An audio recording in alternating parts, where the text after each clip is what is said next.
పాత నిబంధనలో టైటిల్ రాసుకున్న వాళ్ళు ఎవరైనా రాసుకుంటే పరిశుద్ధాత్మని గుర్తించాలంటే పరిశుద్ధాత్మని కార్యాలు ఎలాగుంటాయి అనేది మనకు తెలియాలి.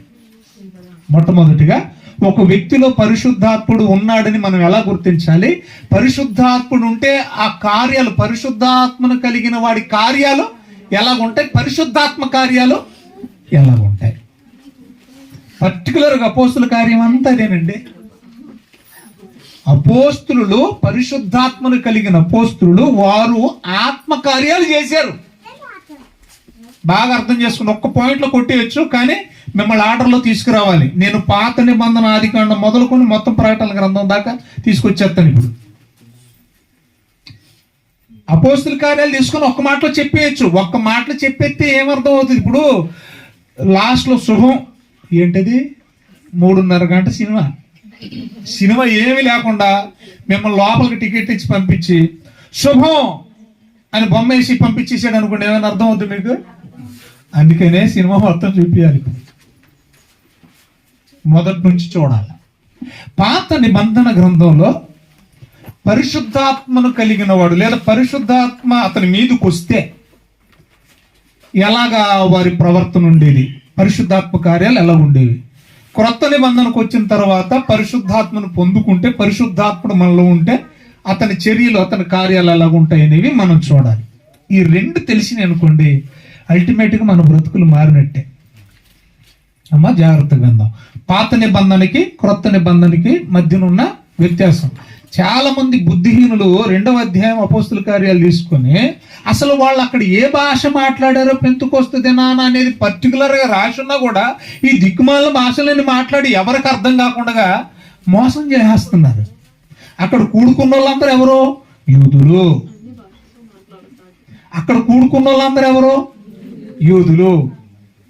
పెంతుకోస్తు పండుగ చేసేది ఎవరు? ఏ జాతి వాళ్ళు చెప్పండమ్మా. క్రిస్మస్ పండుగ చేసేవాళ్ళు ఎవరు? అదేంటి అలా చెప్పారు? డిసెంబర్ 25 వచ్చింది, ఏసు పుట్టాడు. మీ ఇష్టంలో ఎప్పుడు పడితే అప్పుడు పుట్టించేస్తారు మీరు. ఈ నెలంతా పుట్టించేస్తా ఉంటారు. యూత్లో ఒక యేసుబాబుని పుట్టించేస్తారు, ముసలోళ్ళు ఒక యేసుబాబుని పుట్టించేస్తారు, స్త్రీల సమాజంలో ఒక యేసుబాబుని. ఏంటి ఎన్నింటి పండుగలు? Youth Christmas, children's Christmas, semi Christmas, 1 నుంచి మొదలవుతాయండి. ఇక్కడ డిసెంబర్ 1 నుంచి 1 గ్రాండ్ అంట, గ్రాండ్ క్రిస్మస్. సరేలేండి, పుట్టికండి, ఊరికే పుట్టికండి. ఆయన వచ్చాడు, వెళ్ళిపోయాడు, అయిపోయింది కదా. రండి, క్రిస్మస్ గొడవ ఎందుకు కానీ, క్రిస్మస్ గొడవలు ఏం మనం ఎక్కడున్నా పరిశుద్ధ. అక్కడ కూడుకున్న వాళ్ళు పెంతుకొస్తే పండుగ తిన అందరూ యూదులే. అయితే మ్యాటర్ ఏంటంటే అప్పటికి యూదులు స్కాటర్డ్ అయిపోయారు. అప్పటికి యూదులు ఆయా దేశాలకి చెదిరిపోయారు. ఆయా దేశాలకు చెదిరిపోయిన యూదులందరూ పెంతుకోస్తు పండుగ దినమయ్యేసరికి ఖచ్చితంగా అందరూ ఎక్కడికి రావాలి? యెరూషలేముకి రావాలి, పండుగను ఆచరించాలి. మళ్ళీ తిరిగి క్రిస్మస్ కూడా మన చుట్టాలను పిలుచుకుంటామా? పప్పులు వండుకోరు మీరు? కారం చుట్లు ఏమంటారు వాటిని? చక్రాల, జంతికల, సంక్రాంతికి అరిసెలు అవి చేసుకునేవాళ్ళు మా వైపు. సరేలేండి, ఎక్కడున్నా అందరూ వచ్చారు. ఎక్కడికి వచ్చారు? అప్పుడు అక్కడికి వచ్చారు. ఇదిగో ఇప్పుడు మా అనుభవం ఉంది. ఇది ఈవిడ దుబాయ్ నుంచి వచ్చింది. ఆవిడేదో కాకర పేకర ఉంటుంది, మనకేం తెలుసా? అవి అర్థం అవ్వదు ఆ దేవనారాల భాష. ఎందుకంటే ఆవిడ యూదురాలే, తమ తల్లిదండ్రులు యూదులే, ఆ బిడ్డ అక్కడ పుట్టింది కాబట్టి ఏ భాష వస్తుంది ఆవిడికి? ఆ భాషే వస్తుంది. కాబట్టి వాళ్ళ అమ్మ నాన్నలు పండగ కోసం ఎక్కడ తీసుకొచ్చారు? యెరూషలేము తీసుకొచ్చారు. అక్కడ పేతురు కడమ అపోస్తులు ఉన్నారు, ప్రసంగం చేస్తా ఉన్నారు. పేతురు ఏమైనా దుబాయ్ వెళ్ళాడా? వెళ్ళలే. అమెరికా వెళ్ళాడా? వెళ్ళలే. కానీ ఆయా ప్రాంతాల నుంచి వచ్చిన వాళ్ళకు ఆ భాషలు వచ్చు. ఈయనకి ఆ గలిలియా, ఆ పరిసర ప్రాంతాలు, ఆ చెరువుగట్లు, వాగులు, సెలయేళ్ళు, ఆ నదులు తప్ప చేపలు పట్టుకోవడం తప్ప పనికేమి ఏ దేశం వెళ్ళోడు కాదు. వీళ్ళు వాళ్ళ భాషల్లో మాట్లాడుతుంటే అంటే వాళ్ళ భాషలు అంటే భాషలు భూమి మీద ఉన్నాయే, అంతేనా? శవరాలందరూ ఈ రకం ఏమన్నా ఉన్నాయా? అవి లేవు, భూమి మీద ఉన్నాయి. రాసి ఏ ఏ దేశాల నుంచి వచ్చారో కూడా దేశాల పేర్లు కూడా అక్కడ వ్రాయబడ్డాయి. వాళ్ళు మాట్లాడుతుంటే అక్కడ మ్యాటర్ ఏంటంటే, పరిశుద్ధాత్మ కలిగిన పేతురు కడమ అపోస్తులు కూడా వాళ్ళు మాట్లాడే భాషను అర్థం చేసుకున్నారు. మీకు అర్థమైంది నా భాష? వాళ్ళు మాట్లాడే భాష ఎవరికి అర్థమైంది? ఆయా దేశాలకు వెళ్ళకపోయినా ఆ భాష అప్పటికి రాకపోయినా ఆ రోజు వీళ్ళు ఏం చేశారు? ఆత్మ సాయంతో ఆ భాషలు అర్థం చేసుకున్నారు. రెండోది ఆ భాషలు తిరిగి మాట్లాడగలిగారు. అంతే తప్ప వేరే ఏమీ కాదు. దాన్ని చాలా వక్ర భాష్యం పలికారు. సరే, పాత నిబంధనలో పరిశుద్ధాత్మ కార్యాలు, క్రొత్త నిబంధనలో పరిశుద్ధాత్మ కార్యాలు. టోటల్గా ఇది విన్న తర్వాత పరిశుద్ధాత్మని కార్యాలు ఎలాగుంటాయి మీకు అర్థం కావాలి. ఫైనల్ గా నీళ్ళు పరిశుద్ధాత్ముడు ఉన్నాడో లేడో అది మ్యాటర్. వెళ్దాం. న్యాయాధిపతుల గ్రంథం స్పీడ్గా ఉండాలి. 3వ అధ్యాయము 9వ వచనం. బంగారు తల్లి స్పీడ్గా ఉంది. చదువుమ్మా.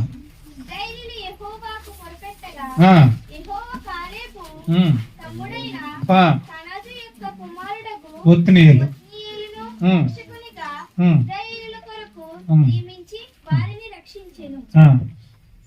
చదువుమ్మా. ఆగండి ఒకసారి. ఏమొచ్చింది ఆయన మీదకి? బాగా మాట్లాడాలి మీరు, సరిగ్గా మాట్లాడాలి. ఆయన మీదకి వచ్చిందంటే ఏమొచ్చింది? యెహోవా కాదా? కొండ గుర్తు, బండ గుర్తు. మీకు బైబిల్లో యెహోవా ఆత్మ అంటే పరిశుద్ధాత్మ. పాత నిబంధనలో యెహోవా ఆత్మ అనగానే మీకు కొండ గుర్తు మళ్ళీ చెప్తున్నా. ఎవరు? పరిశుద్ధాత్మ దేవుడు. వింటున్నారు కదా? ఇప్పుడు పరిశుద్ధాత్ముడు ఎవరి మీదకి వచ్చాడట? ఒత్నియేలు మీదకి వచ్చాడు. ఒత్నియేలు ఎవరు? ఇశ్రాయేలీలను పరిపాలించిన న్యాయాధిపతులు దాదాపుగా 14 మంది ఉన్నారు. వారిలో మొట్టమొదటి న్యాయాధిపతి ఎవరు? ఒత్నియేలు. ఇప్పుడు పరిశుద్ధాత్మ దేవుడు ఎవరి మీదకి వచ్చాడట? ఒత్నియేలు మీదకి రాగా రైట్. మొత్తానికి ఒత్నియేలు మీదకి, ఒత్నియేలులోకి ఎవరు వచ్చారు? మన భాషలో పరిశుద్ధాత్మను పొందుకున్నాడు. ఎవరు? ఒత్నియేలు పరిశుద్ధాత్మను పొందుకున్నాడట. పరిశుద్ధాత్మను పొందుకుంటే ఏం చేశాడు? ఇశ్రాయేలుకు న్యాయాధిపతియే యుద్ధమునకు బయలుదేరగా యెహోవా అర్మహరమయము రాజైన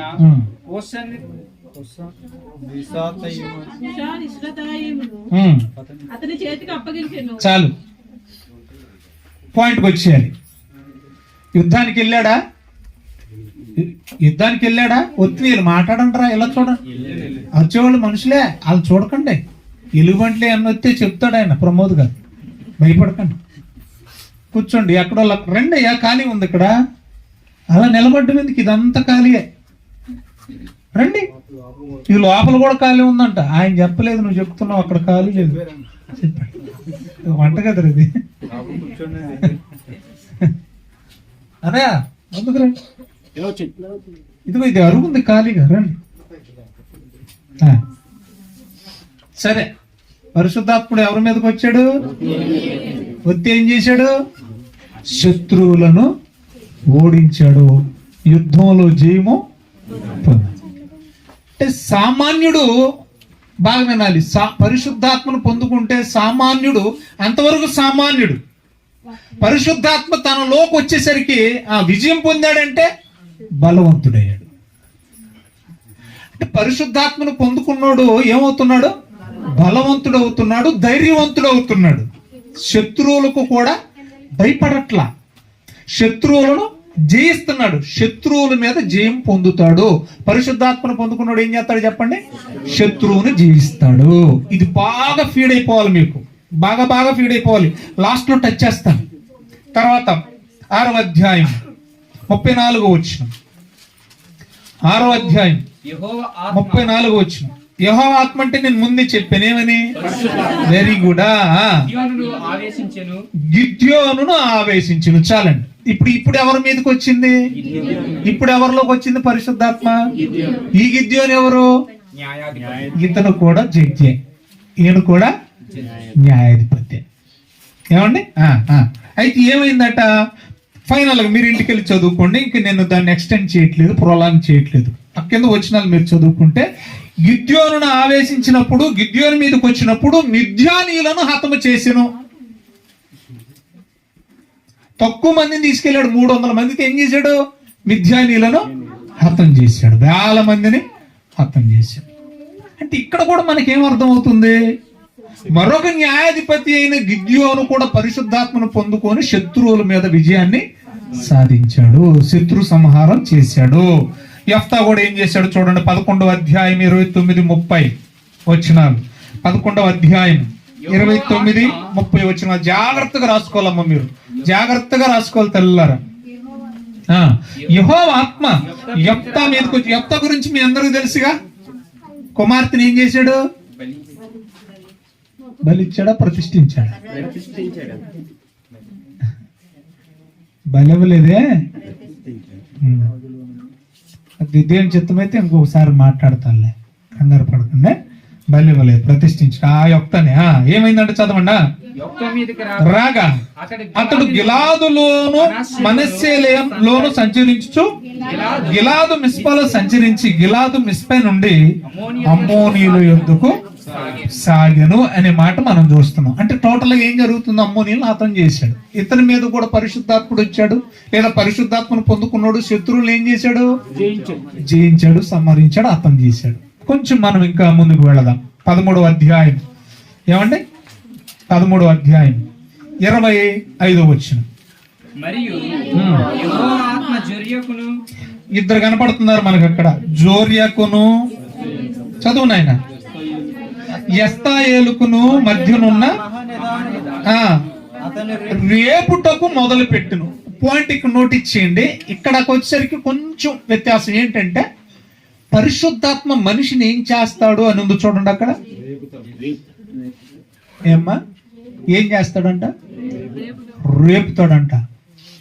రేపడం అంటే, ఒరే నాకు తిక్కర వేగింది అనుకుంటారు చూసారు. అప్పుడు తిక్కర అయితే నేను మంచివాడిని అంటే, రేగడం అంటే, రేపడం అంటే రెచ్చగొట్టేయడం మన భాషలో.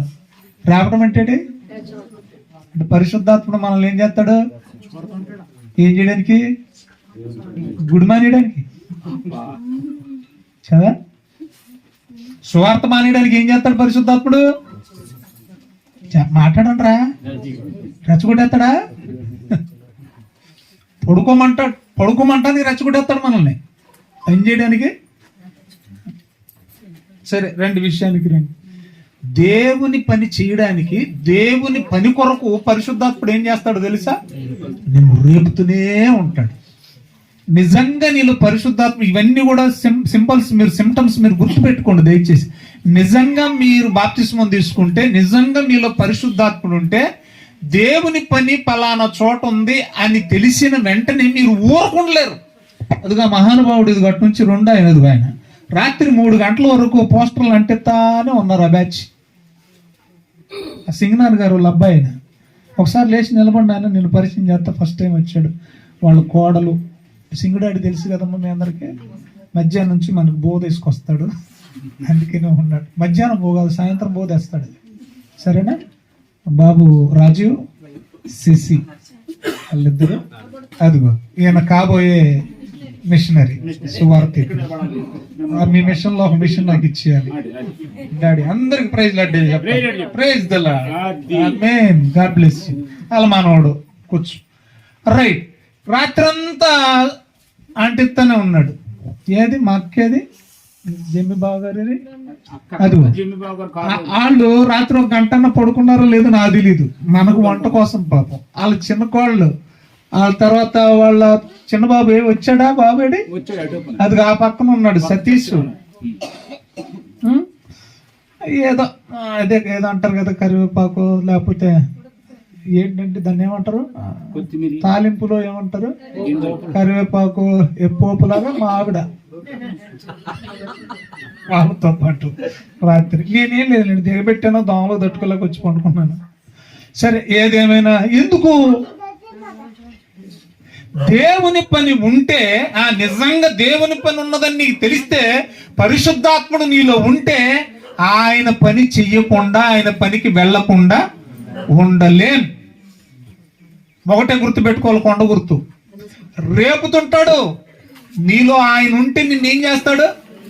మరి సిగ్గులేనుడా, అంత పని పెట్టుకొని ఇంట్లో నువ్వు కుదురుగా ఎలా ఉన్నావురా అని చెప్పేసి నీ లోపల నీకు సిగ్గు వచ్చేలాగా చెప్తుంటాడు ఆయన. అయినా మనకి సిగ్గు ఉండదులేండి. ఉంటదేంటి? ఎలా ఏమండి? మానేయడానికి ఒక్క సాగు చాలండి. వెళ్ళడానికి బోల్డ్ మార్గాలు ఉంటాయి, కానీ మానేయడానికి ఒక్క కుంటి సాగు చాలు. సరే రండి, మనకేమర్థమైంది ఇప్పుడు? పరిశుద్ధాత్మ మనలో ఉంటే ఏం చేస్తాడు ఆయన? దేవుని పనికి మనల్ని కుదురుగా ఉండనివ్వడు. అర్థమవుతుందా? మనల్ని రేపుతా అని, పురుకులుపుతా అని ఉంటాడు. కొంచెం మనం ముందుకు వెళదాం, దయచేసి చూడండి. ఏమ్మా, సంసోన్ దగ్గరికి వెళదాం. 14వ అధ్యాయం 6వ వచనం. యెహోవా ఆత్మ ఎవరతను? పై వచనంలో ఉందా? ఆ పై వచనంలో ఉందా? 5వ వచనంలో సంసోన్ను ప్రేరేపించగా అన్నాడు. చూడండి, ఏం చేసిందంట పరిశుద్ధాత్మ? అంటే ప్రేరేపించడం అంటే తెలుసు కదా మీకు. ఏంటి ప్రేరేపించడం అంటే? ఏమ్మా, ఇంగ్లీష్లో ఇన్స్పిరేషన్ అంటారు, ఇన్స్పైర్ అంటారు. నాకండి సువార్తలో మధ్యాహ్నం భోజనం పెడదామన్న ప్రేరేపణ వచ్చిందండి అంటారు, చూసారా? అలాగా ఏం చేస్తున్నాడంట? సంసోన్ని పరిశుద్ధాత్ముడు ప్రేరేపిస్తున్నాడంట, ఇన్స్పైర్ చేస్తున్నాడంట. అతని చేతిలో ఏమీ లేకపోయినా ఒకడు మేక పిల్లను చీల్చినట్లు అతడు దానిని దేన్ని చీల్చాడు? పరిశుద్ధాత్మ ఉన్నోడు ఏమైపోతాడు? ఇప్పుడు ఈ వచ్చిన బేస్ చేసుకోండి, ఎంత బలం వచ్చేస్తుంది? మామూలుగా మల్లం అనమాట. ఒరిజినల్ గా సంసోను పరిశుద్ధాత్మని సహాయం లేకుండా సింహాన్ని మేకపిల్లని చీల్చినట్టు చీల్చగలడా? అంటే ఆ పవర్ ఎక్కడది అతనికి? పరిశుద్ధాత్మ శక్తి ఎలా ఉండదో చూడండి మీరు. పరిశుద్ధాత్మను కలిగి ఉంటే, పరిశుద్ధాత్ముడు మనలో ఉంటే, పరిశుద్ధాత్మ సహాయం మనకుంటే సామాన్యుడు కూడా అసమానుడు అయిపోతున్నాడు, ఎక్స్ట్రార్డినరీ అయిపోతున్నాడు, ఒక ఆర్డినరీ పర్సన్ కదా. సింహాన్ని మేకపిల్లని చీల్చినట్టే. అసలు మనకు మేకపిల్ల చీలదో చీలుద్దేటి, ఈ సింహాన్ని చీల్చగలం? సరే విషయానికి రండి. అంటే అంత బలవంతులు అవుతారు. పరిశుద్ధాత్మను కలిగిన వాడు ఏమవుతాడు? అంతటి బలవంతుడు అవుతాడు. బలహీనుడు కూడా ఏమవుతాడు? బలవంతుడు అవుతాడు. నాకు మోకాల నొప్పులు వచ్చేస్తున్నాయి, కీళ్ళ నొప్పులు వచ్చేస్తున్నాయి, నరాల్లాగా వస్తున్నాయి, ఈ పక్కలాగా వస్తుంది. దేనికి ఎన్ని? అంత బూట్ మాట నిజం ఏంటి? అంత బూట్ మాట నిజం ఏంటి అన్నయ్య? అది అర్థమైందా? మానేయడానికి ఎవరు? మళ్ళీ ఈ మాటలు చెప్పేవాళ్ళు ఎవరు? బాప్తిసం తీసుకున్న వాళ్ళే. వింటున్నారా? బాప్తిసం తీసుకున్నారంటే దాని అర్థం ఏంటి? మీలో ఎవరున్నట్టు? పరిశుద్ధాత్మ ఉన్నోళ్ళు ఈ మాటలు చెప్పేది. కుదురుతలేదండి, అవుతలేదండి. ఆగు, నీ పరిశుద్ధాత్మ వచ్చినట్టు నీ భాష మాకు అర్థం కావట్లేదు, జాగ్రత్తగా ఉండు. సరే, ఎక్కడన్నా కాలు ఇలా పెట్టుకున్నాను ఏమనుకోకండి, తిమ్మిరెక్కినందుకు. షుగర్ పేషెంట్ని, రక్తం ప్రసరించట్లేదు. సరే, డ్యూటీకి గవర్నమెంట్ ఉద్యోగం వచ్చిందండి. ఇప్పుడు ఏమ్మా నిన్న డ్యూటీకి రాలేవు? కుదరలేదండి. మొన్న ఎందుకు రాలేదమ్మా? అవుతలేదండి. అంతకుముందు ఎందుకు రాలేదా? పిల్లవాడికి బాగోలేదండి. అక్కడ ఉంటాయి ఏ? అది చర్చి అయితేనా? ఎంత బాగా చెప్తామండి. అయ్యగారు ఏమంట కదా, ఆయన ఏమంటలే. ఎందుకంటాడు? ఆయన ఏం చేయలేడు. అర్థమైందా? ఆయన పైన ఒక్కటే, ఎవరికి అప్పగించడం? అప్పుడు ఆయన చూసుకుంటాడు అనమాట. మొత్తం ఒకేసారి చూసుకుంటాడు ఆయన. కాబట్టి రండి, ఇప్పుడు అసమానుడు కూడా ఏమవుతున్నాడు? సామాన్యుడు కూడా ఏమవుతున్నాడు? బలవంతుడు అసమానుడు అయిపోతున్నాడు. కొంచెం ఇంకా ఈయన గురించి మన మాట్లాడితే చాలా ఉన్నాయి అని అక్కడ రికార్డ్ అవుతుందని. ఇదిగో పాపం నువ్వు బాధపడకు, ఇదిగో పెట్టేసాం. ఎక్కడున్నా 15వ అధ్యాయం రండి. యాపిల్ దగ్గర ఉన్నావా? దానికి ముందు ఇక్కడ 19 వచ్చిన చూడండి. 14 యెహోవా ఆత్మ అతని మీదకి, ఒకసారి మరలా అనేది రౌండ్ అప్ చేయండి. ఇక్కడ వెరీ వెరీ ఇంపార్టెంట్ ఇది. అమ్మా వచ్చిపోతుందా? మరి మరలా అని ఉంది కదా, అమ్మా అది రౌండ్ అప్ ఎందుకు చేయమన్నాడో తెలుసా? పాత నిబంధన కాలంలో పరిశుద్ధాత్ముడు ఆయా సందర్భాలలో ఆయా పరిస్థితుల్లో అవసరాన్ని బట్టి తండ్రి అయిన దేవుడు పంపగా వచ్చి వెళుతూ ఉండేవాడు, పని ముగించుకొని వెళుతూ ఉండేవాడు. పాత నిబంధనలో టోటల్ గా ఎన్ని పుస్తకాలు? 39 పుస్తకాలలో ఆయన వస్తూ వెళుతూ ఉండేవాడు. ఇది మీరు బాగా మనసులో పెట్టుకున్నామ్మా. చాలా సింపుల్ గా చెప్తున్నాను తల్లి, కష్టంగా ఏమన్నా బైబిల్. మరలా వచ్చాడంట, అంటే వస్తున్నాడు, పని చూసుకుంటున్నాడు, వెళ్ళిపోతున్నాడు. చదువుదాం. ఆ మరలా రాగా ఈసారి అష్కెలోనుకు పోయి వారిలో 30 మందిని చంపి వారి సొమ్మును దోచుకుని తన విప్పుడు కథ భావమును చెప్పిన వారికి బట్టలు ఇచ్చాడు. చాలా అవుదాం. ఎంతమందిని చంపాడు? ఏ పవర్ అది? ఏ శక్తి? ఏ బలం? అంతేగాని సామాన్యంగా పరిశుద్ధాత్మ సాయం లేకుండా సంసోను కూడా ఏమి అంతమందిని ఎక్కడ చంపుతాడు? ఏమండి, ఇద్దరం చంపేసరికి గస వచ్చేస్తుంది. గస అంటే ఏమంటారు మీరు? ఆయాసం. రొప్పుతాం మనం. రొప్పడం అంటే ఏంటి? అలసట వచ్చేస్తుంది మనకి. ఇద్దరితో దెబ్బలాట ఎందుకండి? బూతులాడితేనే మనకి ఆయాసం వచ్చేస్తుంది. అప్పుడప్పుడు చూడండి, ఇంటి ముందు ఆడవాళ్ళు దెబ్బలాడుకుంటారు చూసారా? అప్పుడు ఈ బూతులకి ఏమొచ్చేస్తుంది మనకి? ఆయాసం వచ్చి కింద పడి దొల్లాడా పడిపోయినా మనం ఆశ్చర్యపోక్కర్లేదు. తిట్టడానికి మనకి శక్తి సరిపోవట్లేదు. దెబ్బలాటకి వెళ్ళి చంపేయటం ఏంటిక? కొంతమందికి రక్తం చూడంగానే డబ్బేల మంది పడిపోతారు. మా ఆవిడ అలాగైంది. ఒకసారి నాకు ముక్కు ఆపరేషన్ చేశారు. పెళ్ళైన కొత్త పాపం. అప్పుడైతే ఇంకా బాగా బలంగా ఉండేది. నన్ను అనేవాళ్ళు అన్నమాట, నువ్వేమి ఏనుగులాగా ఉన్నావు, ఆ పిల్ల ఎలుగులాగా ఉందరా? నన్ను అనేవాళ్ళండి. దారిని అంటే పోయేవాళ్ళు మా ఇద్దరం చూసి, నువ్వేమో ఏనుగులాగా ఉన్నావు, ఈ పిల్ల ఎలకలాగా ఉంది, ఎలా చేసుకున్నారా అన్నారు. ఏం చేయను మరి, మేనకోళ్ళు ఏం చేయని చేశారు, అయిపోయింది. చేసేది ఆపరేషన్ థియేటర్ నుంచి తీసుకొచ్చారు. నాయక చూసింది అలాగా, చూసింది ఇంకంతే, దబ్బును పడుతుంది అలాగా. చెట్టు కొమ్మ నరిగి తెల్లపడిపోద్ది చూసారా? అలా పడి నాకు అర్థం అవలే. నేను ఆపరేషన్ చేసుకుని మొత్తం ఇదంతా కూడా ముద్దు పారిపోయింది. ఇదంతా తలకంట నాకేం అర్థం అవట్లే. ఆ తర్వాత మా అక్క చెప్పింది అనమాట, వచ్చి నైస్గా చెప్పేసింది, ఆ పిల్లకి ఏం కాలేదు, రక్తం చూస్తే అలాగైపోతుంది. ఇప్పుడు అలాంటి వాళ్ళు 30 మందిని చంపేస్తారా? 30 మందిని చంపాడు. ఆ తర్వాత అధ్యాయం మీరు ఇంటికి వెళ్ళి చదువుకోండి. ఇక్కడ మళ్ళీ పరిశుద్ధాత్ముడు వచ్చాడు. అప్పుడు గాడిద పచ్చి దవడ ఎముకను తీసుకున్నాడు. ఏం తీసుకున్నాడు? ఇప్పుడు ఇక్కడ ఎష్కులోన్లో ఎంతమందిని చంపేశాడు? ఎంతమందిని వేసాడు?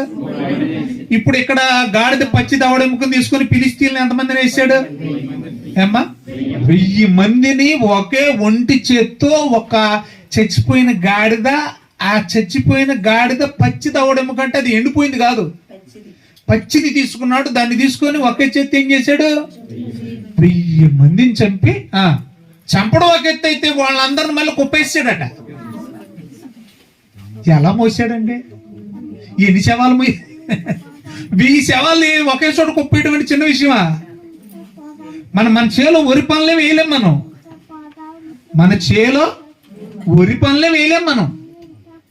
కానీ 1000 మందిని కుప్పేశాడు. మరి బలం ఎక్కడిది? పరిశుద్ధాత్మ. కొంచెం మనం ఇంకా ముందుకెళ్దాం. దయచేసి అందరూ బైబిల్లో పనిచేయండి. సమూయేలు మొదటి గ్రంథం 10వ అధ్యాయం 6వ వచనం.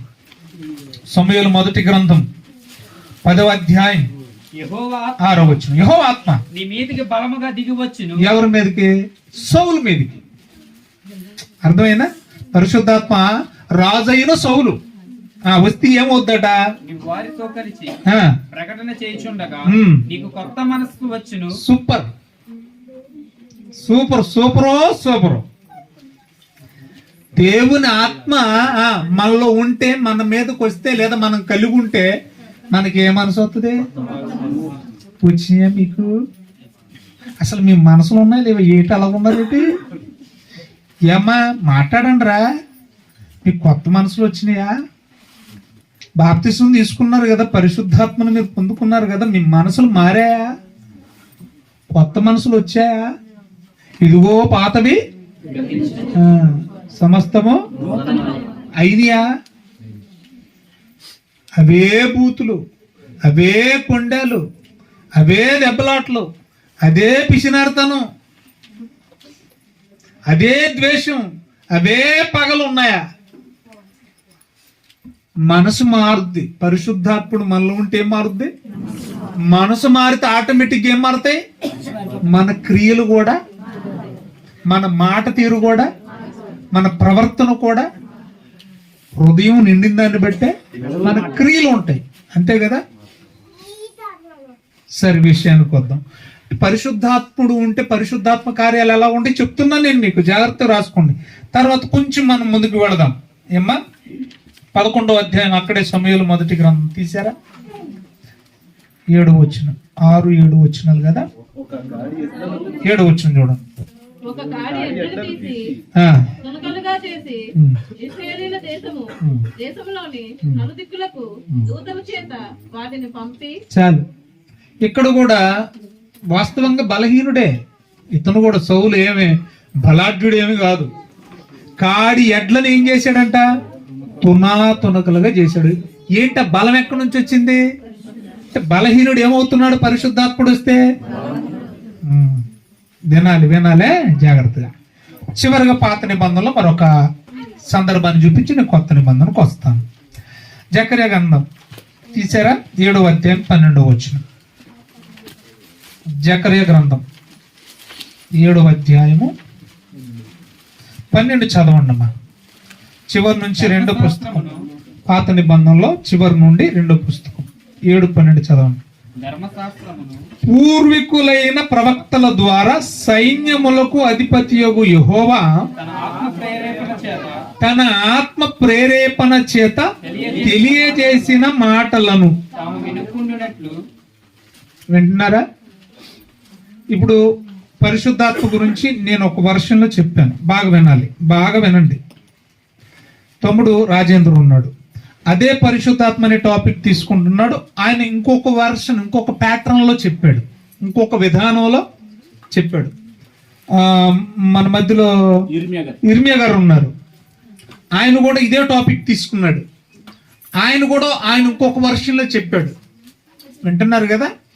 అంటే మేము మాట్లాడేది ముగ్గురం వేరు వేరు, కానీ టాపిక్ మాత్రం ఒకటి. కానీ ఒకేలా మేము చెప్పడంలా మా కంటెంట్ ఒకటే, కానీ చెప్పే విధానంలో వివిధ రకాలు. అంటే ఇది ఎలాగొచ్చిందంటే ఒక్కొక్కళ్ళు ఎలా చెప్పాలో మనలో ప్రేరణ పుట్టించేది ఎవరో తెలుసా? ఎగ్జాంపుల్స్ ఇవన్నీ మనకు ఆలోచన జ్ఞానాన్ని పుట్టించేది ఎవరో తెలుసా? అది మ్యాటర్ ఇక్కడ. అంటే పరిశుద్ధాత్ముడు మనకి ఏం దయచేస్తాడు? ఒక విషయాన్ని ఎలా చెప్పాలో మనకేం చేస్తాడు? ప్రేరణ, జ్ఞానాన్ని దయచేస్తాడు. అర్థమవుతుంది మీకు? పరిశుద్ధాత్ముడు ఉన్నోడు తడుకోడు కదా. ఈ మధ్య పాస్టర్లకి ఏదో ఒక ప్యాషన్ అయిపోయింది. ఏంటది? ఏమి గుర్తు రాకపోతే పాట ఎత్తేసుకుంటున్నారు. వాక్యం ఏం గుర్తు రాకపోతే పాడబెట్టింది ముందరగా జనాలు చూసారు. ఏమి గుర్తుకు వస్తలేదనుకోండి, సిద్ధపాటు ఉండదు, పరిశుద్ధాత్మని సహాయం ఉండదు. ఎవరో చెప్పి నీ 4 రాసుకోవడం రావడం, ఏం గుర్తుకు రాలేదనుకోండి, మధ్యలో దానికి సంబంధించింది ఏదొచ్చేది పాట ఎత్తేసుకోవడం. మళ్ళీ గుర్తు వచ్చింది నాకు పాడుతూనే ఉంటాడు. అది గుర్తు రాకపోతే రెండో పాట కూడా పాడతాడు. అంటే ఇష్టం ఇంకేముంది. సరే రండి, ఎక్కడున్నాం మనం? కొత్త నిబంధనకు వద్దామా? ఇప్పుడు బైబిల్ ఓపెన్ చేద్దాం. 14వ అధ్యాయము యోహాను సువార్త. అందరూ 15-16 వచనాలు ఒకసారి చూద్దాం. పాత నిబంధనలో పరిశుద్ధాత్ముడు వచ్చి ఉండిపోయేవాడా? ఒకసారి ఎలా చూడండి. పాత నిబంధనలో పరిశుద్ధాత్ముడు వచ్చి ఉండిపోయేవాడా? మరలా వెళ్ళేవాడు, వచ్చేవాడు, వెళ్ళేవాడు. ఇప్పుడు క్రొత్త నిబంధన వచ్చింది, బాగా వినాలి. యేసు ప్రభు వచ్చాడు. వినండి, నేను దాదాపు బైబిల్ అంతా కవర్ చేస్తున్నా.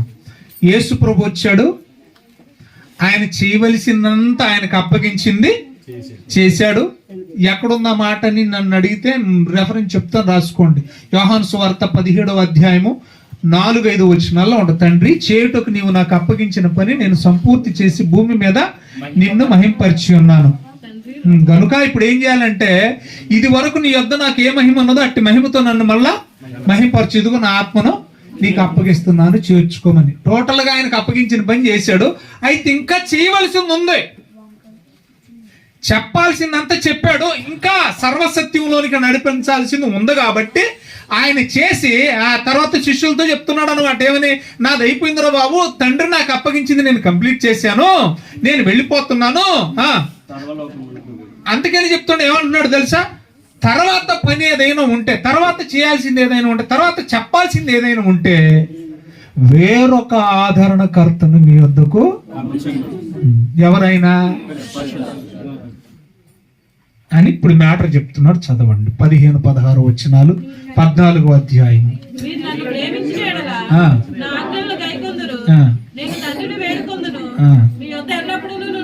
అంటలేం చేయండి ఆ పదాన్ని. ఆగండి. ఎప్పుడెప్పుడు ఉండటానికి? ఎప్పుడెప్పుడు ఉండటానికి? మరి పాత నిబంధనలో అవసరాన్ని బట్టి మీరు అనుకున్నప్పుడు వచ్చేవాడు కాదు, దేవుడు అనుకుంటే పంపించేవాడు. గిద్యోని నాకు ఆత్మను పంపించే అంటే రాలే. గిద్యోనికి అది అవసరమని దేవుడికి తెలిసి దేవుడే పంపాలి, అంతేగాని గిద్యోని అడగడం. అర్థమవుతుందా? రైట్. ఇప్పుడు కొత్త నిబంధనకు వచ్చిన తర్వాత పరిశుద్ధాత్ముడు ఈ లోకానికి, యేసు ప్రభు వెళ్ళిపోయాడు, వెళ్ళిపోతూ చెప్పాడేమని, వేరొక ఆదరణకర్తని తండ్రి పంపాలని నేను తండ్రిని వేడుకుంటాను. ఇక్కడ కూడా మీకు అర్థం కావాలి, తిరియాక అనే ఈ బుద్ధిహీనులకి. ఏమండి? యేసు ప్రభు అని ఈ వేషం, తండ్రి అనే ఆ వేషాన్ని నేను అడుక్కుంటాను, పరిశుద్ధాత్మని వేషాన్ని పంపిస్తాడు అని అల్లా. ఇన్ని వేషాలు ఉండవు. అర్థమవుతుంది మీకు? లేకపోతే వేషం అంటే ఏంటి? ఒకటే వేషం వాళ్ళ లెక్క. తండ్రి, కుమార, పరిశుద్ధాత్మ, త్రియాక అంటారు. అంటే అర్థం ఏంటి? నేను ఇప్పుడు యేసు ప్రభు వేషంలో ఉన్నాను కదా, తండ్రి వేషంలో ఉన్నాయని అడుగుతాను, అప్పుడు పరిశుద్ధాత్మ అనే వేషంలో ఉన్నాయని పంపిస్తాడని చెప్పాలి. అక్కడ చెప్పాడు అలాగా. 3 ఒకటైతే అలాగే చెప్పేవాడు. మరి విడివిడిగా ఉన్నారు కనుకనే తండ్రి ఉన్నాడు, కుమారుడిగా నేనున్నాను, కుమారుడిగా పరిశుద్ధాత్ముడు ఉన్నాడు. ఆయన్ని పంపించమని నేను వేడుకుంటాను. ఆయన ఎందుకు రావాలంటే, నేను చెప్పవలసింది నాకు అప్పగించింది చెప్పాను, ఆయన వచ్చి మిమ్మల్ని ఏం చేస్తాడంటే సర్వసత్యములోనికి మిమ్మల్ని. ఎందుకంటే ఆయన వచ్చిన తర్వాత, ఆయన చెప్పిన తర్వాత ఇక చెప్పాల్సింది ఏమి ఉండదు. టోటల్ గా ఆయన వచ్చేసాడు. ఎప్పుడెప్పుడు ఉండడానికి వచ్చాడు అని ఉంది అక్కడ, ఎల్లప్పుడు. రైట్. ఇప్పుడు భూమి మీద పరిశుద్ధాత్ముడు ఉన్నాడా లేదా? ఎప్పుడు వచ్చాడు? 2000 సంవత్సరాలు అయింది. దాదాపుకి ఇప్పటికి ఎన్నేళ్ళు చెప్పండి? ఇది బాగా గుర్తుపెట్టు. మళ్ళీ అడుగుతుంది, ఎన్నేళ్ళు అయింది పరిశుద్ధాత్ముడు వచ్చి? ఎన్నేళ్ళు అయింది? 2000 సంవత్సరాలు. ఓకే, ఎంతవరకు క్లియరా? ఇప్పుడు మళ్ళీ కొత్త నిబంధనలో కూడా మనం చూద్దాం పరిశుద్ధాత్మను పొందుకున్న వాళ్ళు ఏం చేస్తారు. జస్ట్ ఎగ్జాంపుల్ గా, నమూనాగా యేసు ప్రభు కూడా యోర్దాను నదిలో బాప్తిస్మం తీసుకున్నప్పుడు పౌరం వల్ల ఆయన మీదకి ఏమొచ్చింది? పరిశుద్ధాత్మ వచ్చిన వెంటనే, యోర్దాను నదిలో బాప్తిస్మం తీసుకున్న వెంటనే ఆయన ఏం చేశాడు అనేది మీరు చూడండి. మత్తయి సువార్త 4వ అధ్యాయం. అందరూ తీయాలి. మత్తయి సువార్త 4వ 3వ అధ్యాయంలో బాప్తిస్మం తీసుకున్నాడు కదా 13వ వచనంలో. ఆ సమయమున యోహాను చేత బాప్తిస్మం పొందుటకు యేసు గలిలీ నుండి యోర్దాను దగ్గరనున్న అతని యొద్దకు వచ్చును. అందుకు యోహాను, నీ చేత బాప్తిస్మం పొందవలసిన వాడిని ఉండగా నీవు నా యొద్దకు వచ్చుచున్నావా అని నివారింప చూశాడంట. అప్పుడు యేసుప్రభు అంటున్నాడు, ఇప్పటికి కానిమ్ము నీతి యావత్తు ఇలా నెరవేర్చుట మనకు తగి ఉన్నది అని అతనికి ఉత్తరం ఇచ్చును. అతడు అలాగూ కానిచ్చాడు. మొత్తాన్ని బాప్తిసం తీసుకున్నాడు కదా. ఇప్పుడు తీసుకున్న తర్వాత ఏం చేస్తున్నాడు? 4వ అధ్యాయము 17వ వచనం.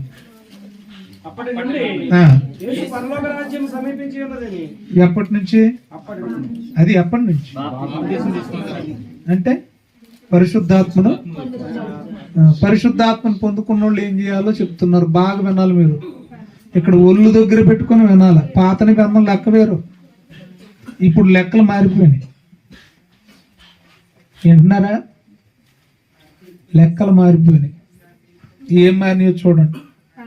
అప్పటి నుండి యేసు పరలోక రాజ్యము సమీపించి ఉన్నది గనుక మారు మనసు పొందుడని చెప్పుచు ప్రకటింప మొదలు. ఏం ప్రకటించాడు? పరిశుద్ధాత్మనుడు ఏం చేస్తాడు? అంతేనా? ఏమైనా తేడా ఉందా? బోళ్ళున్నాయి, తెల్లారిపోద్ది నేను ఇంకెలా కూర్చుంటే. బాప్తిస్మం ఇచ్చి యోహాను కూడా, బాప్తిస్మం ఇచ్చి యోహాను ఆయన తల్లి గర్భము నుండి పుట్టే సమయానికే ఆయన పరిశుద్ధాత్మతో నిండుకుని ఉన్నాడు కదా. లూకా సువార్త 1వ అధ్యాయంలో తల్లి గర్భమందు ఉండగానే దేంతో నిండుకున్నాడు? ఇప్పుడు ఆయన కూడా పరిశుద్ధాత్మ నిండుకున్న ఆయన కూడా ఏం చేశాడు? లూకా సువార్త.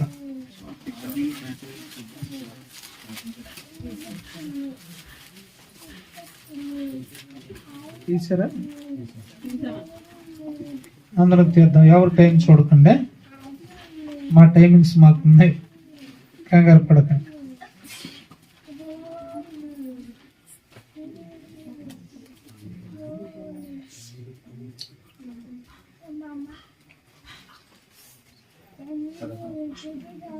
మన్నించండి. మార్కు సువార్త 1వ అధ్యాయం తీయండి ఒకసారి.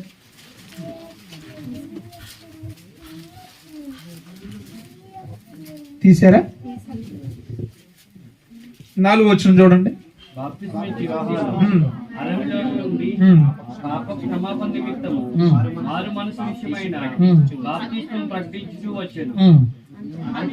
చాలు.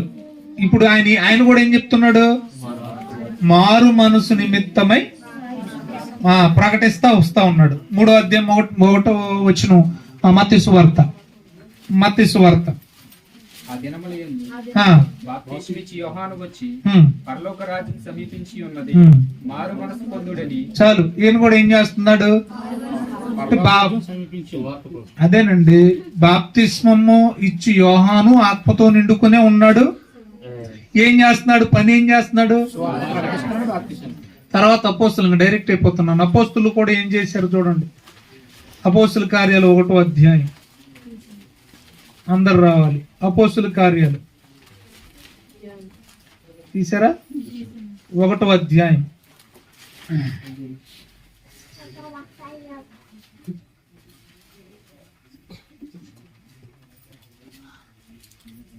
ఏడు వచ్చిన చూడండి.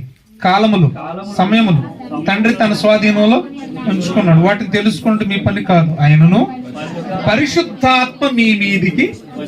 ఇప్పుడు ఎవరి మీదకి? ఇక్కడ 12 మంది శిష్యుల మీద. అపోస్తులు లేన వాళ్ళకి మరొక పేరు శిష్యులు. అపోస్తులు ఒకటే కదా. వారి మీదకి వస్తే వాళ్ళు ఏం చేస్తారట?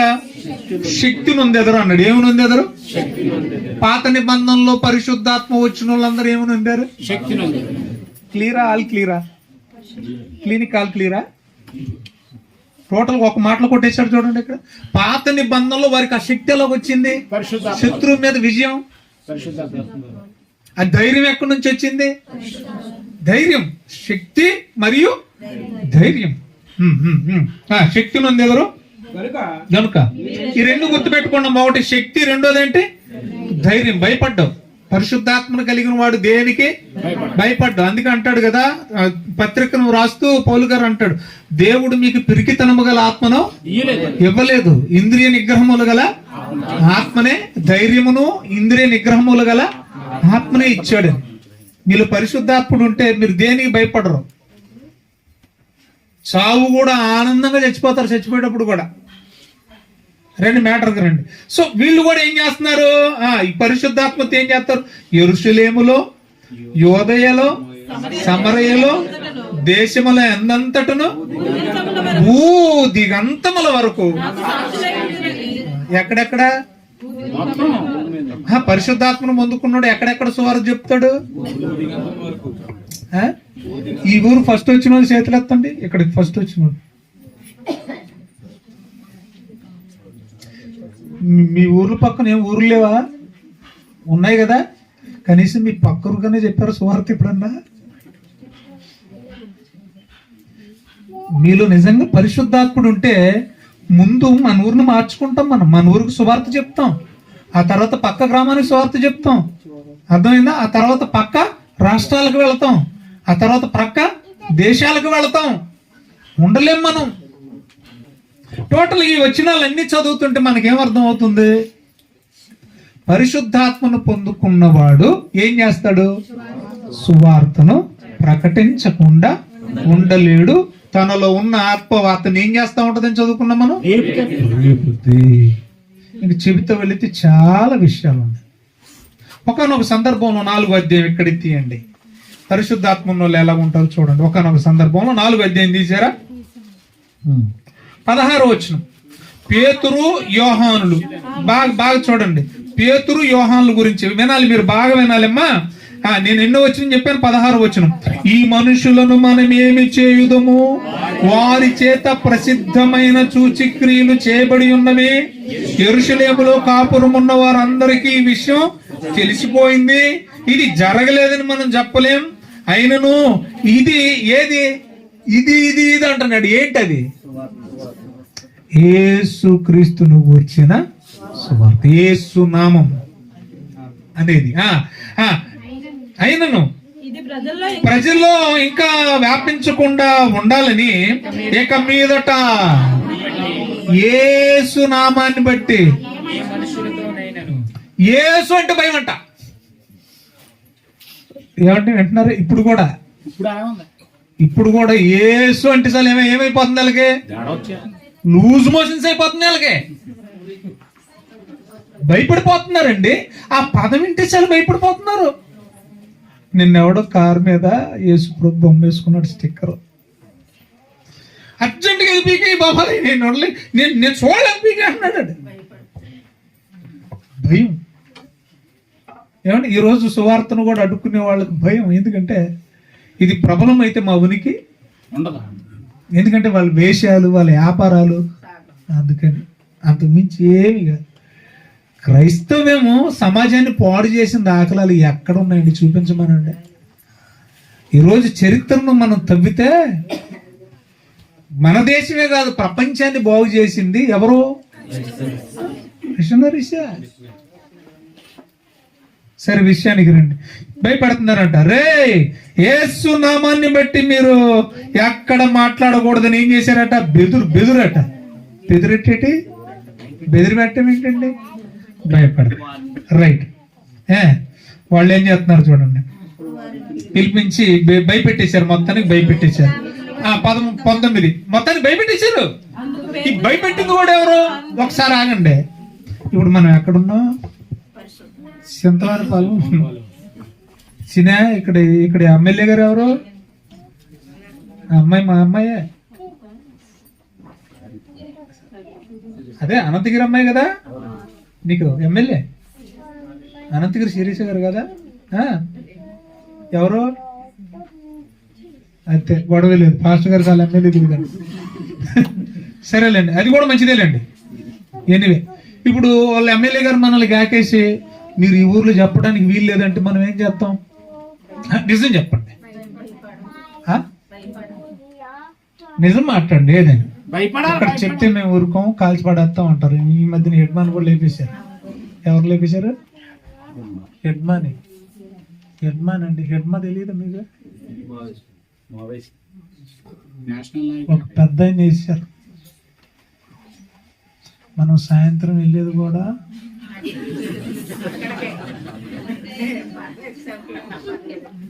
జోక్ కాదు. ఇప్పుడు అక్కడ పాస్టర్ గారు కూడా ఒకప్పుడు అది అంతేగా తమ్ముడు? దైవ సాక్ష్యం నిజమే, ఏం భయమే లేదు, దొంగతనం ఏముంది.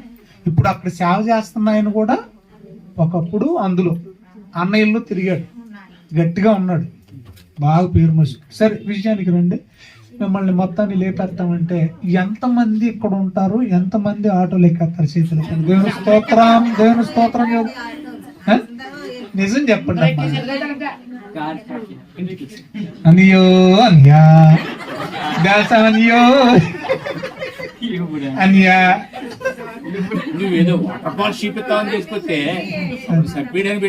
ఈ మనిషి వచ్చింది మాత్రం ఎందుకైనా నొప్పేసుకున్నాడు.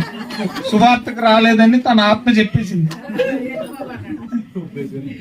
సరే రండి. ఇప్పుడు వీళ్ళేమంటున్నారు? బెదురు పెట్టేశారంట. పెడితేప్పుడు ఏమంటున్నారంటే చూడండి, పేతురు 19 పేతురు యోహానును ఆ బెదురు పెట్టిన ప్రధానులు, అధికారులు, పెద్దలు, నాయకులతో చెప్తున్నారు ఏమని? దేవుని మాట వినుట కంటే మీ మాట వినుట దేవుని దృష్టికి. ఒకసారి ఆగుదాం. క్వశ్చన్ ఏంటి? దేవుని మాట వినాలా? ఇంతకి దేవుని మాట ఏం చెప్పారు వీళ్ళకి? దేవుడు వీళ్ళకి ఏం చెప్పాడు మాట?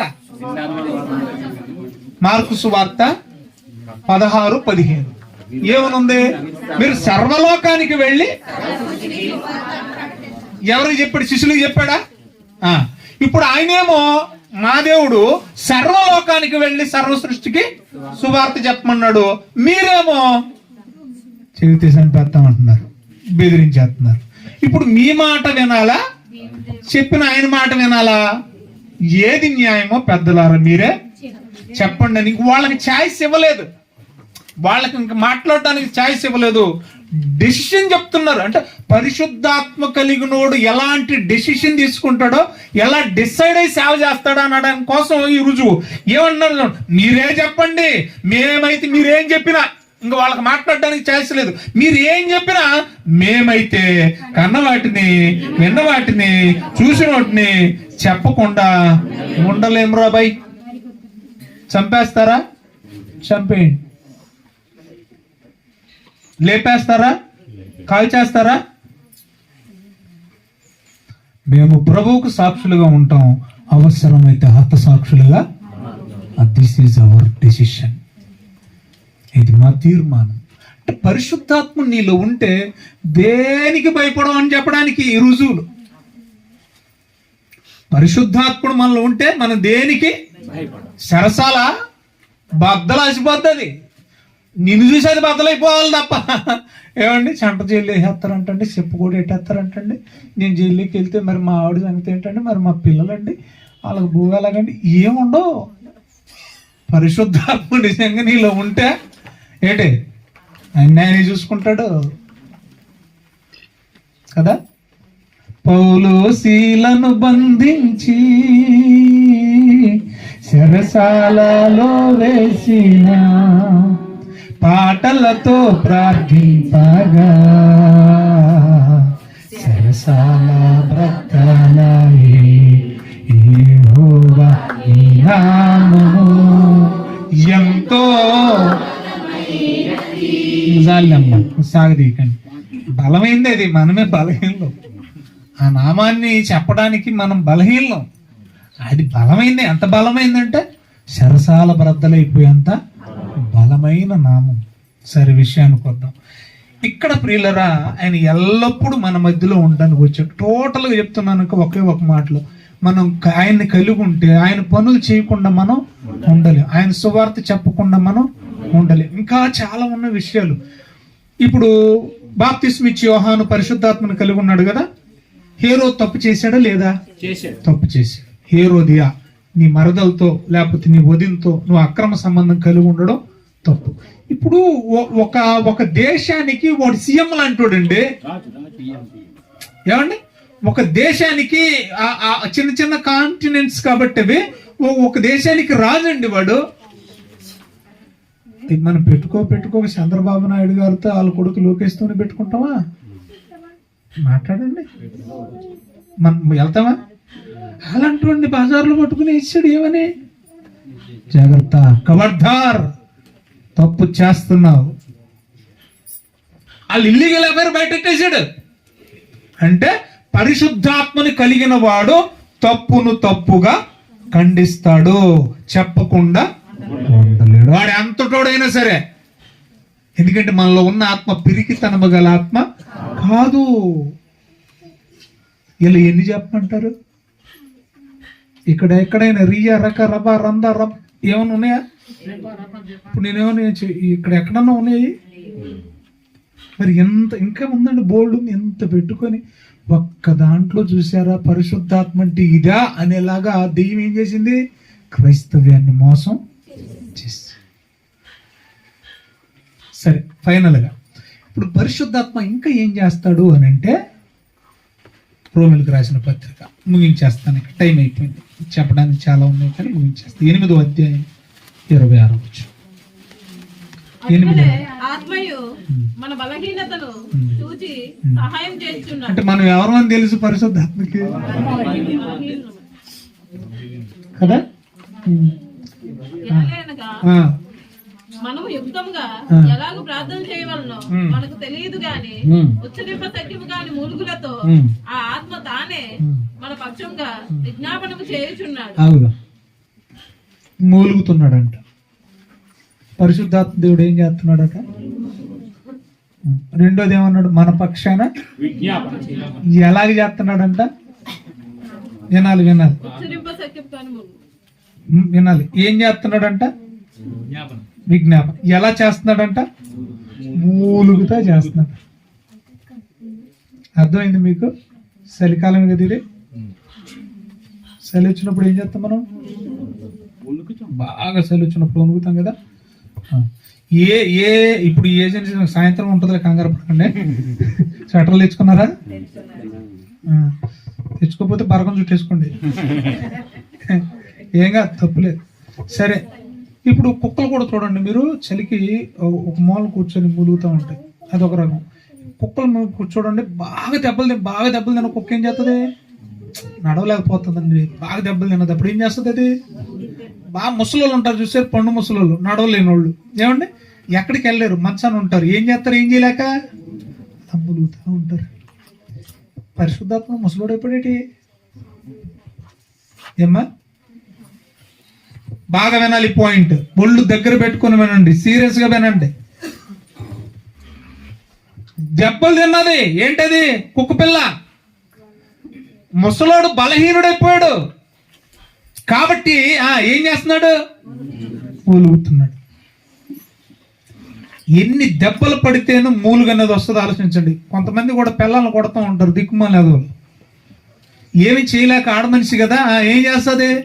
ఒక మూలకెళ్ళి ఏడ్చి ఏడ్చి ఏడ్చి అంత అయిపోయిన తర్వాత, కన్నీరు కూడా అయిపోయిన తర్వాత ఏమి చేయలేక ఆ జారబడి ఏం చేస్తుంది?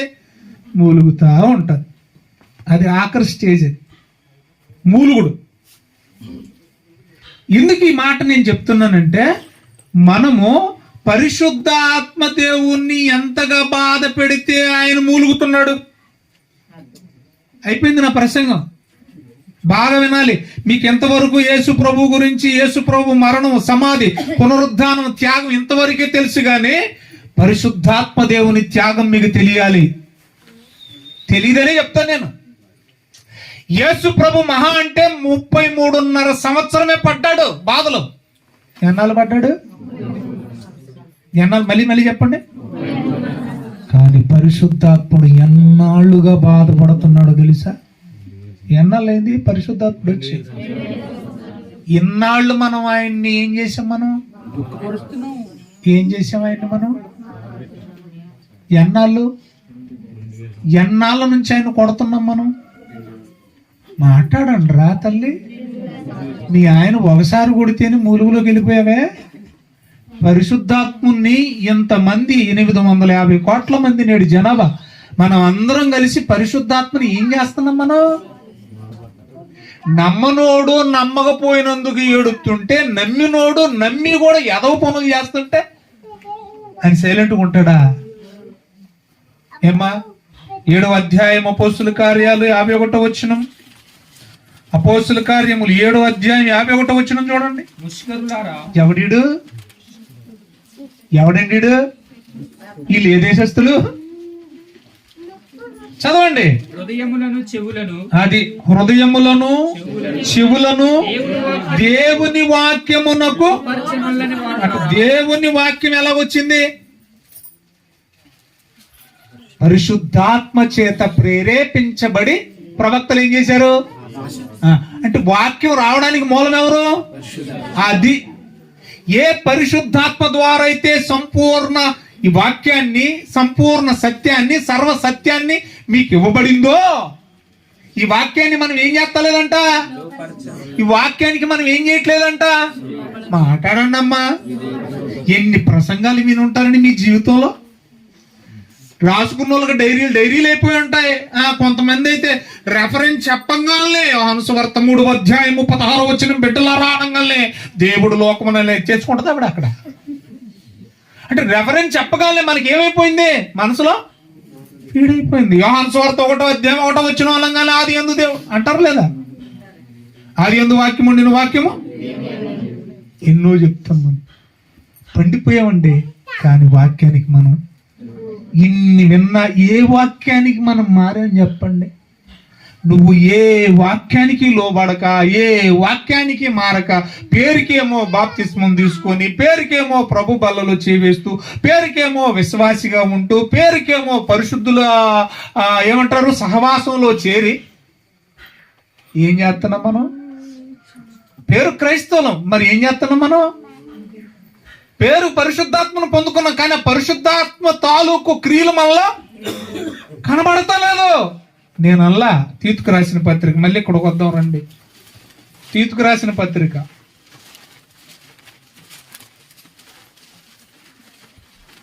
1వ అధ్యాయం తీశారా? 16 చదవండి. దేవుణ్ణి ఎరుగుదమని వారు చెప్పుకొందురు. ఆగండి, ఇక్కడ క్రైస్తవులమని వారు ఏం చేస్తారట? మనం అంతా ఎవరమే? క్రైస్తవంలో దేవుని స్తోత్రం చెప్దాం ఒకసారి. స్తోత్రం. నిజమే. ఏమని చెప్పుకుంటారట? మేము క్రైస్తవులం అని చెప్పుకుందరు, కానీ మేము బాప్తిస్మం తీసుకుందాం అని చెప్పుకుందరు, కానీ మేము పరిశుద్ధాత్మను పొందుకున్నాం అని చెప్పుకుందరు, కానీ మాది ఫలానా గొప్ప సంఘం అని చెప్పుకుందరు, కానీ ఏంటి అదేంటి? దేవుణ్ణి ఎరిగిన వాళ్ళు అయితే, పరిశుద్ధాత్మను పొందుకున్న వాళ్ళు అయితే అసహ్యమైన పనులు ఎందుకు చేస్తారండి? అసహ్యంగాను. నిజంగా దేవుణ్ణి ఎరిగిన వాళ్ళు అయితే, పరిశుద్ధాత్మను పొందుకున్న వాళ్ళు అయితే అవిధేయులుగా ఎందుకు ఉంటారండి? ఇంకేమన్నాడు చూడండి. ప్రతి మంచి కార్యము విషయంలో, అంటే మంచి కార్యం చేయరంటారు, మంచి చేయరంటండి. మరి ఏం చేద్దాం?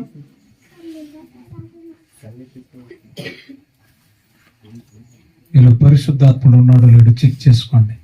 మళ్ళీ సీరియస్గా చెప్తున్నాను. ఒకవేళ మీలో ఈ లక్షణాలు లేకపోతే మీరు తెలియక బాప్తిస్మం తీసుకొని ఉంటారు. పరిశుద్ధాత్మను గూర్చి అవగాహన లేకుండాను ఏ పెళ్ళిళ్ళకో, లేకపోతే ఇదిగో వయసులోకి వచ్చాడు కాబట్టి దారి మలుతున్నాడు, గాడి మలుతున్నాడు, దారి తప్పుతున్నాడు, ఏమన్నా బాప్తిస్మం తీసేత్త లైన్లో ఉంటాడనో అలాగిచ్చి వేసి ఉంటారేమో, కానీ పరిశుద్ధాత్మను గురించి తెలియకుండా మీరు తీసుకున్న బాప్తిస్మం చెల్లదు. ఎందుకంటే తెలియక తీసుకున్నారు కాబట్టి, మీలో పరిశుద్ధాత్ముడు ఉన్నాడన్న సంగతి కూడా మీకు తెలియదు కాబట్టి అది అసలు బాప్తిస్మమే కాదు. అర్థమవుతుందా మీకు? అది ఆడి పేరు ఏంటి? ఏరాది ఏ తింటున్నావు? అది ఒకసారి లేచి నిలబడమ్మా. నిన్నేమన్నా బాబు? ఒకసారి లేచి నిలబడ. నిన్నేనన్నా? నిన్నే. లేగు, పైకి లేగు. చిన్న పిల్ల, ఆడపిల్ల. బుజ్జి తల్లి నువ్వులే ఎల్లు. వాళ్ళిద్దరు పెళ్లి చేస్తే ఎలా ఉంటది? మామూలుగా ఊరికి అన్నానులే, జోక్. అసలు వాళ్ళకి పెళ్ళి అంటే తెలుసా? ఇప్పుడు వాళ్ళిద్దరికి పెళ్లి చేసిన అది పెళ్లి. ఎందుకని? వాళ్ళకి పెళ్లి అంటే ఇది ఎంత నిజమో. బాప్తిస్మం గురించి, పరిశుద్ధాత్మను గురించి, బాప్తిస్మం తీసుకుంటే మనకి ఏమవుద్దు, పరిశుద్ధాత్మను మనలోకి వస్తే ఏమవుతుందో, పరిశుద్ధాత్మను పొందుకుంటే ఎలాంటి కార్యాలు జరుగుతాయో, పరిశుద్ధాత్మ శక్తి అంటూ ఇవేమి తెలుసుకోకుండా బాప్తిస్మం తీసుకోవడం కూడా అంతే. వెళ్తున్నాం ఇప్పుడు జలపాతం దగ్గరికి. ఏం సిగ్గుపడక్కర్లేదు. ఇప్పుడు ఒకవేళ తెలుసుకుంటే, గతంలో తెలియక తీసుకుంటే తీసుకోండి, తప్పులేదు.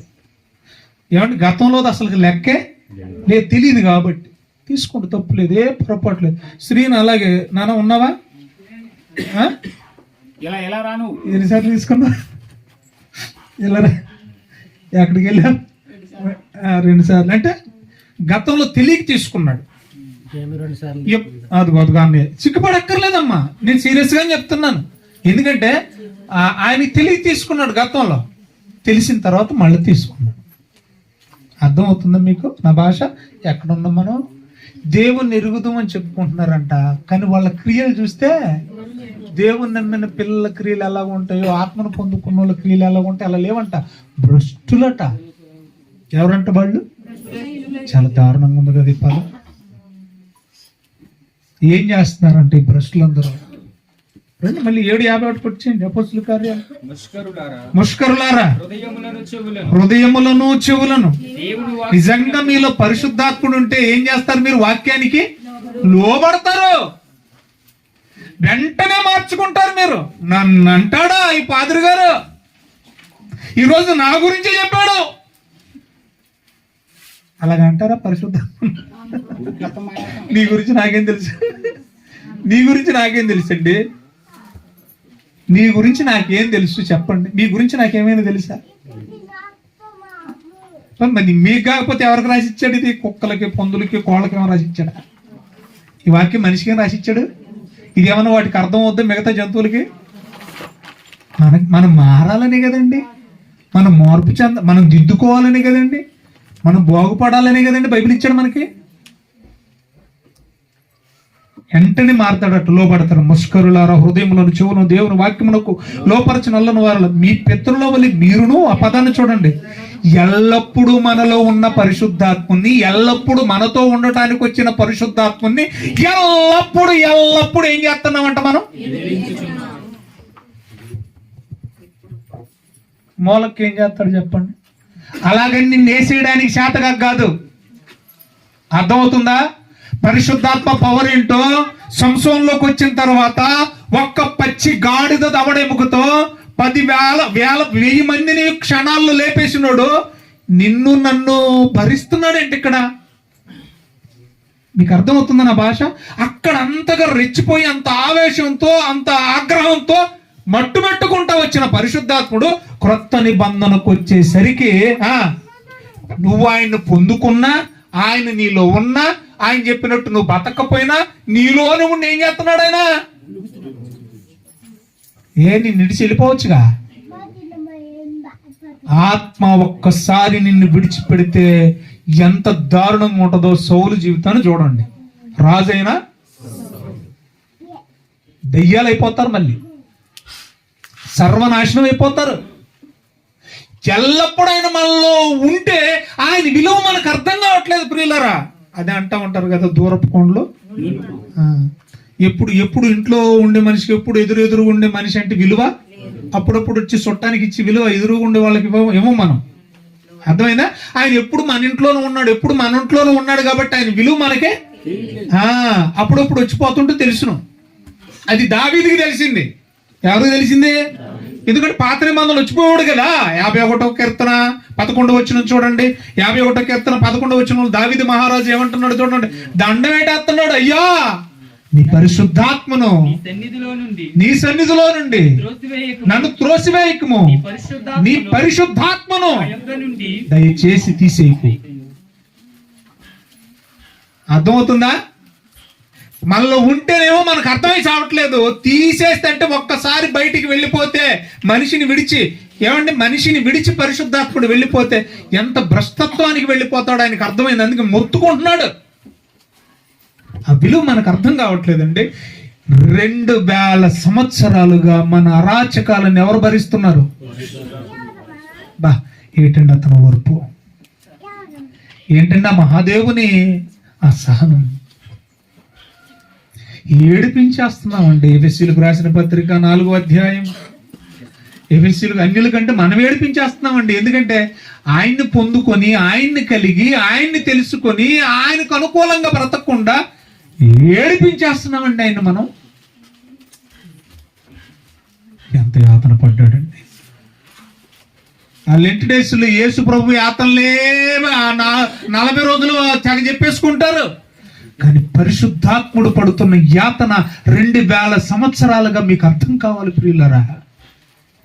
ఫైనల్ గా ఉంటది గుండె బద్దలసిపోయే మాట. చూడండి ఇక్కడ ఏమంటున్నాడు ఎఫెసీయులకు రాసిన పత్రిక 4వ అధ్యాయం తీసారా 30వ వచనం.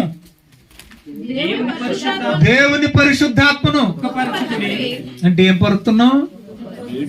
ఏడిపించేస్తున్నావా లేదా? ఎంత ఏడిపించేస్తున్నావు అంటే జాగ్రత్త. అందుకన్నాడు బాగా వినండి చివరి మాట. కుమారుడైన యేసుక్రీస్తు విషయంలో మీరు పాపం చేస్తే పాప క్షమాపణ కలదు గాని మిమ్మల్ని 2025 సంవత్సరాలుగా 20 దేశంలో పోనీ 2000 సంవత్సరాలుగా మీలో ఉంటూ మీరు చేసే ప్రతి నీచమైన కార్యానికి, మీరు పెట్టే ప్రతి బాధన పడుతూ ఆయన ఎంత దుఃఖపరిచారో తెలుసా? అయినా మీలోని ఉండి ఏం చేస్తున్నాడు ఆయన? అయ్యా బిడ్డగా తెలియక తప్పు చేస్తున్నాడు కదా, దానికి బానిసైపోయాడు, చంపేకు. ఒక్క అవకాశం మారతాడేమో చూద్దాం, ఒక్క అవకాశం కొత్త మనసు వస్తుందేమో చూద్దాం. నీలో ఉండి ఏం చేస్తున్నాడు పరిశుద్ధాత్ముడు? నువ్వు ఎంత బాధపడుతున్నా తండ్రికి నీ పక్షాన విజ్ఞాపన. అందుకే మనం బతుకున్నాం ఈరోజు. ఒక్కొక్క సంఘానికి సువార్త లేదు, గాడిద గుడ్డు లేదు. అర్థమవుతుంది మీకు? పరిశుద్ధాత్మ నీలో ఉంటే సువార్త చెప్పకుండా ఉండలేం. అదే కొండ గుర్తు మీకు. అలాగే నీ నాతోటి వచ్చి నేను వెళ్ళిన చోటకి వచ్చి చెప్పాలని ఏం లేదు. మీ పరిసరాల్లో కూడా మీరు చెప్పుకోవచ్చు, నాతో రావాలనే సిద్ధాంతం లేదు. మీరు ప్రయాణం చేస్తూ కూడా ఆయన గురించి మాట్లాడకుండా ఉండలే. ఏదో ఒక మాట కలిపి మీరు ప్రభుని తెలుసుకున్నారా బ్రదర్? చర్చికి వెళ్తారా బ్రదర్? యేసుక్రీస్తు నిజమైన దేవుడే, ప్రేమ కలిగిన వాడే, ప్రాణం పెట్టాడయ్యా చెప్పకుండా మనం ఉండలేం. 8వ అధ్యాయము మీరు ఇంటికి వెళ్ళి చదవండి. అపోస్తుల కార్యాల్లో సువార్తికుడైన ఫిలిప్పును ఆత్మ ప్రేరేపించి పరుగులాడుతున్నాడట. అక్కడ కాళ్ళ నొప్పులు, కీళ్ళ నొప్పులు ఏం చూసుకోవట్లేదు. ఆయన ఏం చేశాడు? అధికారి వెంట పరిగెడుతున్నాడు, సామాన్యుడు కాదు కదా. మీరు ఎప్పుడైనా అధికారులు చెప్పారా సువార్త? ఏమ్మా? శబాదేశపు రాణి కందకే ధనాగారం మీద అధిపతి నపుంసకుడు రథం వెంట పరిగెత్తాడు. ఏం చేశాడు? సువార్త ఎక్కడో పాత నిబంధనలో ఉన్న ప్రతి ఎత్తి చూపిస్తున్నాడు. బొచ్చు కత్తిరించి వాని ఎదుట గొర్రె పిల్ల ఎలాగైతే మౌనం ఉండడు అతడు మౌని ఆయను అనే మాట ప్రశ్నించాడు. అయ్యా చదువుతున్నాను కానీ నాకు అర్థం కావట్లేదు అంటున్నాడు నపుంసకుడు. అర్థమవుతుంది మీకు? చదువుకున్నా కదా, ఒకడు దారి చూపించకపోతే ఎలాగా అర్థం చేసుకుంటాడు? ఇంతకి ఇక్కడ యశ్య గారు తన గురించి చెప్పుకుంటున్నాడా లేకపోతే మరొకరి గురించి మాట్లాడుతున్నాడా? యశ్య గారు ఎవరి గురించి రాశాడు అని చెప్తే అప్పుడు ఆయన ఏం చేశాడు? ఆత్మ కలిగిన వాడు ఏం చేశాడు? పరుగులెత్తుకుంటా వెళ్ళి సువార్త చెప్పి ఏం చేశాడు? ముంచేశాడు. ఎంత అయిపోయింది. అర్థమవుతుంది మీకు? పరిశుద్ధాత్మ కలిగిన వాడు ఏం చేస్తాడు? పరుగులెత్తుకుంటా వెళ్తాడు. ఏం చేయడానికి? అస్సలు ఉండలేడు ప్రియులారా. ఆత్మ కలిగిన వాడు సువార్త చెప్పకుండా ఉండలేడు. కానీ మనం సువార్తకు వెళ్లకుండా బాప్తిస్మం తీసుకొని ప్రభు బలలో అసలు ప్రభు బలలో వేసావంటేనే నీకు అర్థమైపోవాలి. ఏమర్థం అవ్వాలి మనకి? 11:26 కొరింథీయులకు రాసిన మొదటి పత్రిక ప్రకారంగా ప్రభు బలలో వేసిన ప్రతివాడు ఏం చేయాలి? ఆయన మరణమును ప్రచురము. సువార్త చెప్పడమే కదా. తింటున్నాం, పంపుకుంటున్నాం. మనం నెల తినేవాళ్ళు ఉన్నారు, వారం తినేవాళ్ళు. ఏంటో తినేది? తింటున్నాం. ఏం చేస్తున్నాం మనం? ఇప్పుడు ఎవరు ఏడుస్తారు చెప్పండి? తిని పడుకుంటుంటే ఎవరు ఏడుస్తున్నారు? నీలో ఉన్నావు ఎవరు ఏడుస్తున్నారు చెప్పండి? ఎంతగా ఏడుస్తుంది? ఎన్నాళ్ళు ఏడిపిస్తామండి? ఏమండి 2000 సంవత్సరాలుగా మనం ఏడిపిస్తున్నామండి. గంట ఏడిస్తేనే సస్తాం మనం. పరిశుద్ధాత్మను మనం ఎన్నాళ్ళు ఏడిపిస్తున్నాం? 2000 సంవత్సరాలుగా ఏడిపించేస్తాం. అందుకన్నాడు, అంతగా మీ పక్షాన ఆయన విజ్ఞాపన చేస్తున్నాడు, మూలుగుతున్నాడు అంటే అర్థం ఏంటి? అంతగా ఆయన మనం బాధ పెడుతున్నాం. అయినా కూడా మూలుగుతూ కూడా మన పక్షాన్ని ఏం చేస్తున్నాడు? తొందరగా చంపీకు మరొక్క. అర్థం చేసుకోండి ప్రియులారా, పరిశుద్ధాత్మకు వ్యతిరేకంగా మనం బ్రతికితే, మన క్రియలు ఉంటే పరిశుద్ధాత్ముడు ఏం చేయడు. కానీ యుద్ధానికి ఎవరు దిగుతారో తెలుసా? నీ మీదకి నిన్ను లేపేయడానికి ఎవరు వస్తారో తెలుసా? ఒకసారి ఆ మాట చూడండి, ప్రార్థన చేసుకున్నాం, చెప్పడానికి టైం అయిపోయింది. హెబ్రీయులకు రాసిన పత్రిక, దానికి ముందు యెషయా గ్రంథం 63వ అధ్యాయం 10వ వచనం చదవండి, ప్రార్థన చేసుకున్నాం.